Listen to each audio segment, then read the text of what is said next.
Hey guys, coming on. Happy Monday. I hope everybody's having a wonderful Monday. After these holiday breaks, it can be quite a ramp up to get back into work and business mode. But I wanted to come on really quickly because this morning at the gym very early, I began to think about how for a lot of my life, I am a spiritual badass, but I'm also a business badass.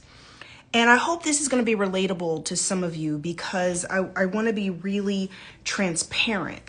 I think when you are simultaneously someone who is very spiritual, very spiritually gifted, very spiritually inclined, you are wanting, or you have a heart towards God, towards people, towards service, and you're spiritually gifted, but you're also very, very business oriented. I want to come on this today and just give you guys some tips around when you are a spiritual and business badass, or for those of you who constantly feel like you've got to be either or, because that's the pressure that the world and society puts on us. I think one of the biggest things I've observed with my coaches, with business consulting clients, is that you can be drawn to do the charity, or you can be drawn to be a spiritual life coach, but you also want to make a lot of money and you want to be very successful in business, and you feel torn between ministry or ministry in the marketplace and being a badass businesswoman or businessman. And there's this kind of constant battle because the world is looking for us to fit a label. It's looking for us to fit into one category or the other. And so it's not imagined for those of you who feel drawn into very much ministry or spiritual aspects of helping people, and you also want to do business, it often can feel like these things are in conflict. And one of the things that I want to encourage you to do is to be you. That is my number one tip in how to be a spiritual and a business badass is, first of all, you've got to accept who you are. Stop trying to fit yourself into these little boxes to try to make people feel comfortable, or try to squeeze yourself down under some titles or labels that make you feel small or conflicted or constricted because you've got to try to fit this genre, or you got to try to fit this label. And you're thinking if you're spiritual, you need to look like ministry or look like a minister, or if you're spiritual, you either need to look like a minister or have a ministry or be in church, or you need to look like the new age spiritual, kind of hippie chick, crystals and burning sage.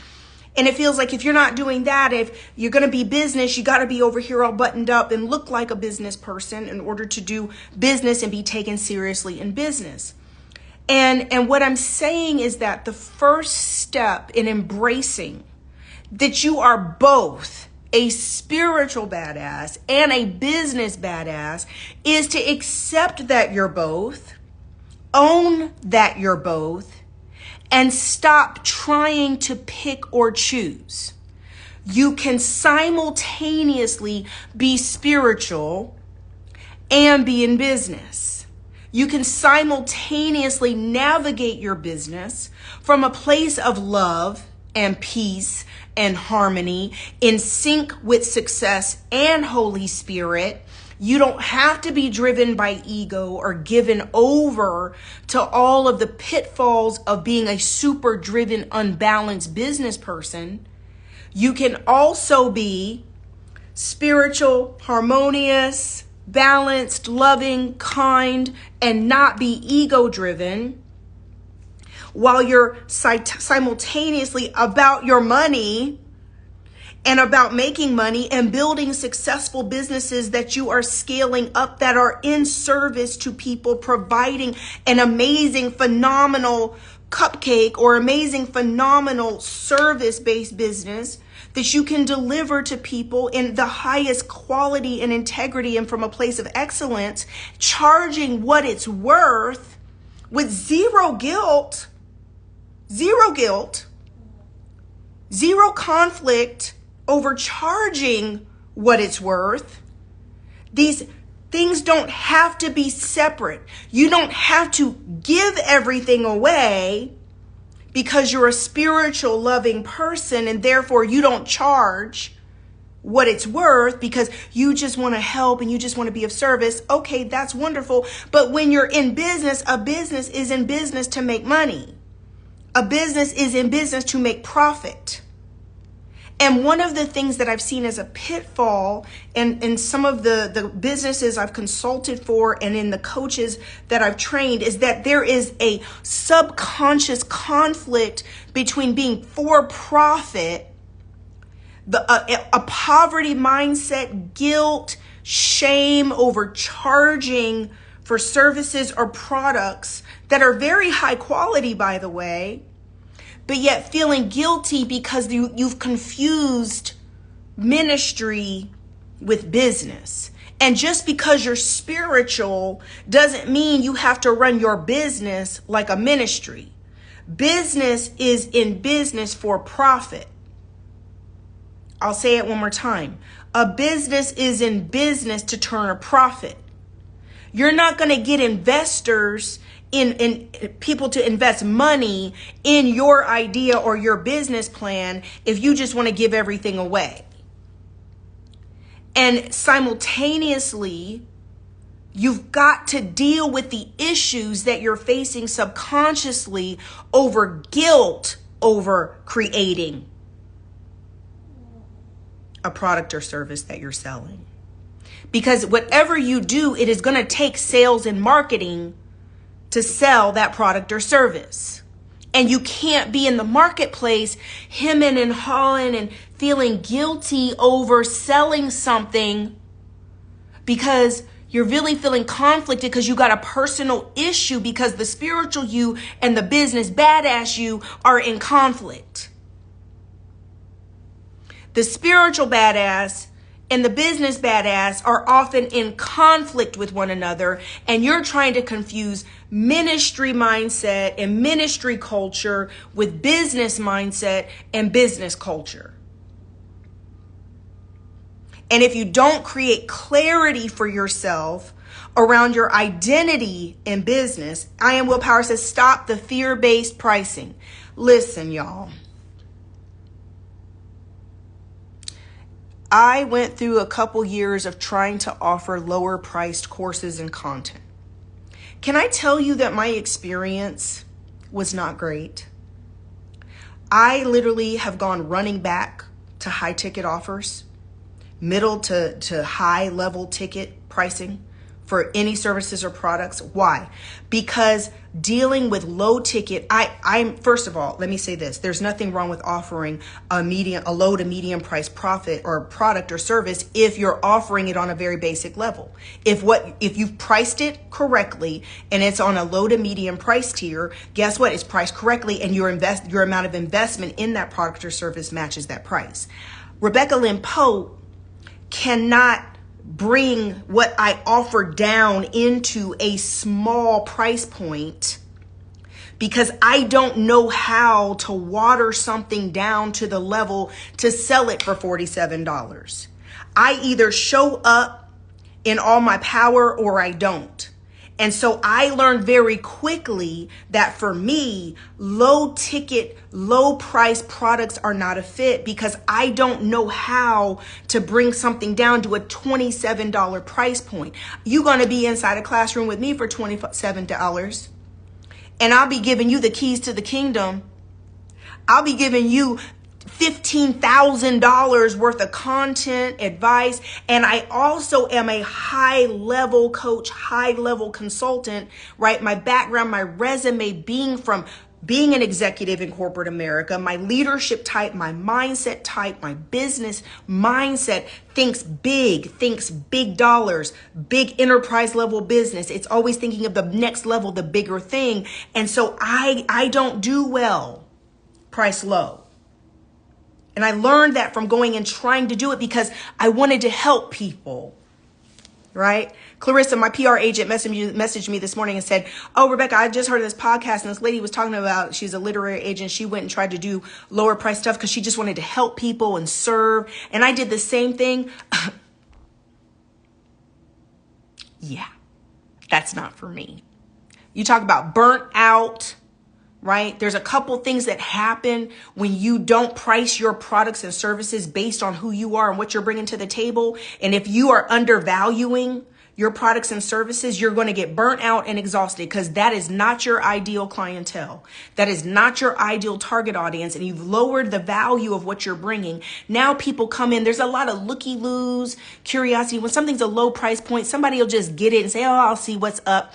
And they're fulfilling some curiosity, or they're coming in and checking off a box saying, look, I tried it, I did it, it still didn't work. Or they also don't really treat you as the expert because they don't really respect it because they went over and bought this $47 course and this $27 course. That's the other thing I noticed about low price point stuff. People will buy this little 47, this little 57, and then they're comparing the advice from all these different people, from them taking so many different courses and content and buying so much. And now there's all these voices and all these opinions and they still don't know what to do. Nah, boo, I need invested people, right? I'm going to price my stuff to where when you purchase, you are invested. You're not signing up with 3-4 other different agencies. You're investing in order to get the result and be invested. There's a big difference between being invested and being interested. Low price point things tend to attract interested people, but not invested people. And this is why they'll be in there questioning you, pushing back at what your advice is or saying to you, like, boo, last time I checked, I got these results. You're in here to get this advice from me. You're in here to learn how to do this from me because I've already successfully done this multiple times. You're trying to get it right the first time.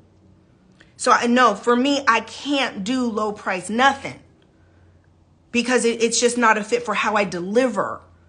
Right? I'm always going over and beyond expectations, even in a high ticket service. I go over and beyond. My coaching certification, right? Over time it kept going up in price. Why? Because I kept reevaluating the market value. I kept going and doing the research to see what was on the market for my life coaching certification. And my business school inside of my life coaching certification is so good that I literally had to keep raising the price because the closest thing I found on the open market that came anywhere close to what I was teaching in business school was $30,000.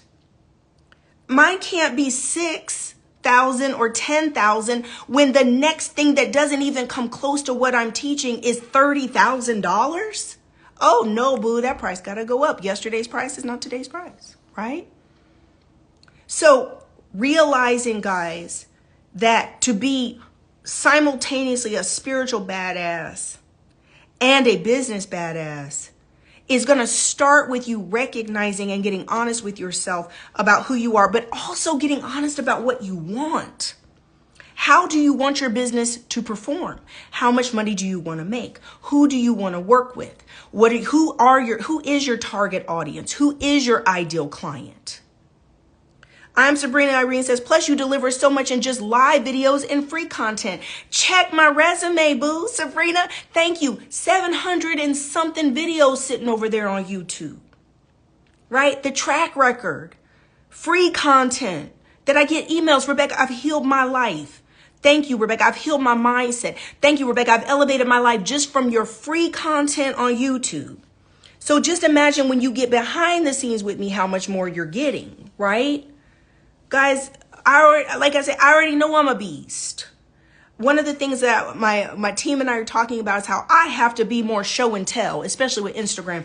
It's more show and tell. Y'all about to see a whole lot more from me about show and tell. Show you my accomplishments. Show you what I've done. Show you what I've done in working with clients. Show you what I've done in just the content creation alone, course creations and workbooks and publishing and just so much work. I work hard. Right? So Von Eaton House, you guys have seen me started posting Von Eaton House. That is our brand new marketing and branding agency, guys. For those of you who are going to be looking for your photo shoots, ghostwriting, publishing, branding, marketing, social media management, Von Eaton House is preparing to launch so we can provide these services to the dreamers, the creators, and the entrepreneurs who need done for you services, right? Will says, most people pray for new business, but they don't prepare for the new business. Oh my God, Will, you just done preached a whole sermon. Let me tell you something. That is the number one issue, or one of the number one issues, Will, I see, is that people are wishing for change, wishing for results. You only get credit for what you do. It doesn't matter how much you think about it, how much you wish about it. You've got to get to work creating and building that which you want to see. Your dreams don't get built from wishing. A dream without a goal is just a wish. There's a lot of that going on. Delusion and audacity is at an all-time high. Delusion and audacity, right? One of the things I want to do right now, guys, is I'm going to start making my videos more interactive. In the comments, when you've watched this video, I want you to post in the comments what you are manifesting and preparing to work on for 2024. In the comments, I want to give you this opportunity to take the first step towards manifestation, is where you start typing it, spelling it, saying it. What are you manifesting? What are you working on in 2024? What results are you gunning for? What actions are you preparing to take to get a new result in your life? In the comments of this video, I'm going to call these videos Sync with Success. I need you to get serious about whatever it is you are gunning for in 2024, whatever goal you've got. I need to see it in the comments. I'm going to begin to make all my videos an opportunity for you to talk about and share where you're going, what you're working on, where God is backing you up and taking you, what you're co-creating with God. You're putting your head down and doing the work. Putting your head down, doing the work. Let's go. What are you working on? What are you accomplishing? What's next for you? What's next for you, right? Put your head down, get to work. Listen, Von Eaton is coming. Von Eaton is coming. Von Eaton services, branding, marketing, luxe photo shoots, right? Ghostwriting, publishing. We are putting contractors in place, putting our staff in place. We're getting everything up and going to have the agency running so you can just show up and shine, done for you services, so that you're able to get this thing going. And instead of having to do it all yourself, having complete teams in place to help you shine and help you launch your dreams. Kat says, I've decided to work every day on my children's book series. Kat, yes, I have decided. Powerful words. I have decided, right? I am launching my children's book series, my highly successful children's book series. Right? All right, guys, in the comments, make sure you sync with success. Take the opportunity to share your goals for 2024. What are you working on? What is coming? What are you manifesting in your life? What is God backing you up on? Shanetta says, sounds fantastic. Thank you, sweetheart. Make sure you sign up over on Von Eaton. Sign up on our wait list. We're launching our luxe photo shoots first, followed up by branding packages and more marketing services, social media management. Make sure you get on our wait list over there on Von Eaton, and make sure you follow our Instagram as well. I'm going to tag them as a collaborator on this video. Make sure you link, okay, and join over there. Join our wait list for our photo shoots, branding packages, marketing, everything that's coming your way, all right? I love you guys. I will talk to you guys soon. Bye-bye.